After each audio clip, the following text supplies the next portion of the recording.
торжественности и глубины симфонии, возвышенности оперных арий, задушевной простоты народной песни, огненной страсти или лирической плавности танца, игривости деревенской частушки и чопорности эстрадной песни.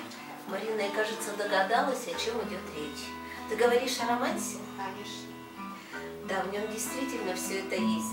И торжественность, и глубина, и возвышенность, и задушевность, и страсть, и игривость, и чопорность.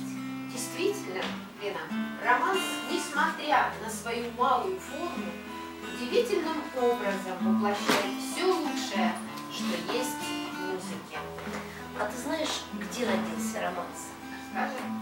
Оказывается, родился он в Испании.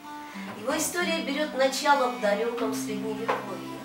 В 13-м, а может быть 14 веке, по дорогам солнечной Испании странствовали поэты, которые сочиняли и пели песни о возвышенной любви отважных рыцарей прекрасным дамам.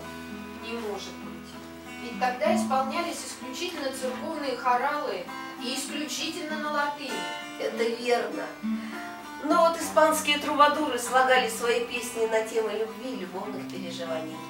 Эти песни исполнялись на романсе, как тогда назывался испанский язык. Они отличались особой напевностью и мелодичностью. Ну, теперь понятно название жанра – романс.